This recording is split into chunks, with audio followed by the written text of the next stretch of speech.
नमस्कार मित्रांनो, MPSC combined teaching या चॅनल मध्ये आपलं सर्वांचं स्वागत आहे. तर आजचा आपला टॉपिक आहे इंडियन पॉलिटी, नागरिकत्व भाग 2 मध्ये, संविधानाच्या भाग 2 मध्ये कलम 5 ते 11 मध्ये नागरिकत्वाची तरतूद दिलेली आहे. तर नागरिकत्व टॉपिक हमखास एमपीएससीच्या सर्व स्पर्धा परीक्षावर याच्यावर पीआयक्यू आलेले आहे आणि कंबाईंडचा जर दृष्टिकोनाने विचार केला तर नागरिकत्व टॉपिक फार महत्वाचा आहे. तर नागरिकत्व टॉपिक आपला भाग 2 मध्ये कलम 5 ते 11 मध्ये आहे. तर मित्रांनो बघू शकता, घटनेच्या प्रारंभी नागरिकत्व आपल्याला बघायचे. तर कलम 5 काय सांगते मित्रांनो आपल्या संविधानाची?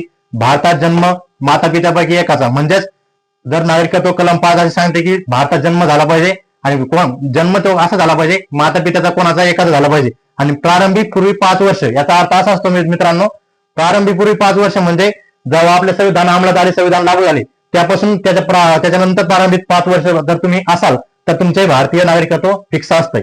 कलम 6 असे सांगते मित्रांनो, पाकिस्तानातून स्थानांतरित नागरिकत्व. जे युद्ध घडलं पहिलं, जे आपले भारत पाकिस्तान युद्ध झालं, युद्ध दरम्यान जे आपलं स्थानांतरण झालेलं आहे आपल्या नागरिकत्व भारतातून ते पाकिस्तानात जे गेलेले आणि नंतर त्यांना भारतात पुन्हा नागरिकत्व मिळायचं असलं तर ती कलम 6 मध्ये तरतूद दिलेली आहे. तर मित्रांनो कलम 7 अशी सांगते आपल्याला, स्थानांतर करून पाकिस्तानात गेलेले नागरिकत्व. सोयीचे स्थानांतर करून स्वतःच्या मर्जीने जे पाकिस्तानात गेलेले आहे, आपल्या शेजारील जर ते जे राष्ट्र आहे पाकिस्तान, त्यात गेलेले जे नागरिक आहे आपले, त्यांना जर पुन्हा भारतीय नागरिकत्व मिळायचं असलं ते कलम 7 मध्ये त्याची तरतूद दिलेली आहे, ते मिळू शकतात. कलम 8 सांगते मित्रांनो, मूळची भारतीय असले पण भारताबाहेर राहणाऱ्या व्यक्तीचे नागरिकत्व. मूळचे भारतीय म्हणजे एखाद्याचे आई वडील जे भारताचे त्यांचा जन्म भारतात झालेला आहे पण ते अमेरिका सारख्या देशात, पाकिस्तान सारख्या देशात जे इतर वास्तव्य करतात, अशा व्यक्तीला पुन्हा भारतीय नागरिकत्व होण्यास कलम 8 आपल्याला मदत करते. तर कलम 9 सांगते की कोणत्याही व्यक्तीने परकीय देशाचे नागरिकत्व स्वेच्छेने संपादित केले असेल तर ती व्यक्ती भारताची नागरिक असणार नाही.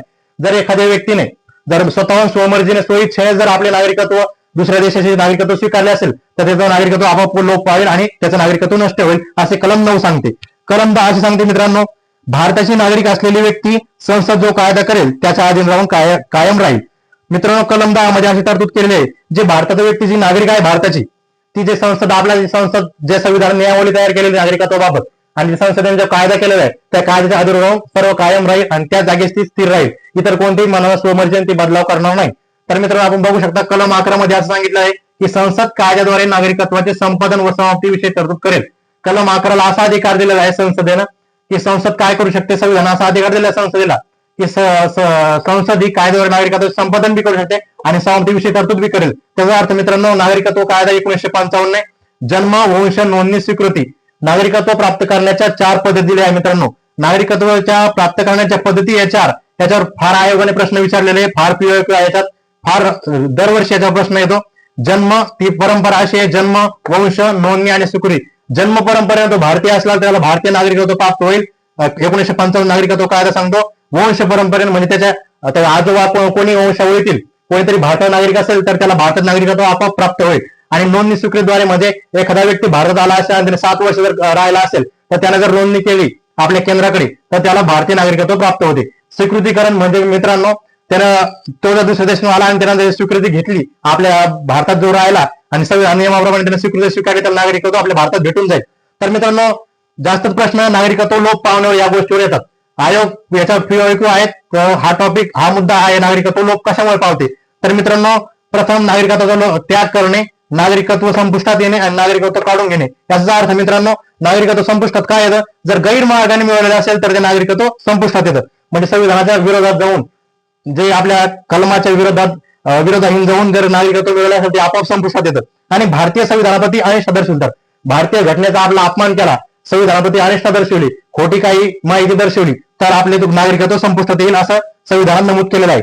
आणि युद्धादरम्यान शत्रूशी बेकायदेशीर व्यापार केला तर, जर काही इतर राष्ट्राशी आपल्या राष्ट्राशी युद्ध चालू आहे आणि त्या राष्ट्रातून तुम्हाला नागरिकत्व प्राप्त करायचं आहे आणि युद्ध दरम्यान तुम्ही काही शत्रूला काही मदत केली, संविधानाच्या विरोधात जाऊन बेकायदेशीर काही व्यापार केला तर तुमचे नागरिकत्व संपुष्टात येईल अशी आपली कलम 11 सांगते मित्रांनो. कारण एखाद्या नागरिक सलग जर 7 वर्ष भारताबाहेर राहिला, सलग 7 वर्ष भारताबाहेर राहिल्यामुळे त्याचं नागरिकत्व आपोआप संपुष्टात येईल. आणि नंतर म्हणजे नोंदणी व स्वीकृतीद्वारे 5 वर्षात आत 2 वर्ष शिक्षा. याचा अर्थ मित्रांनो, नोंदणी आणि स्वीकृतीद्वारे त्यानं जर भारतीय नागरिकत्व मिळवले असेल आणि जर 5 वर्षाच्या आत त्यानं जर 2 वर्ष शिक्षा इतर देशात जर भोगली असेल तर त्याचं नागरिकत्व आपोआप संपुष्टात येईल. तर मित्रांनो अशा 5 ते 11 मध्ये भाग 2 मध्ये नागरिकत्व टॉपिक दिला क्वालिटी एमपीएससी कंबाईनसाठी फार उपयुक्त टॉपिक आहे तुम्हाला.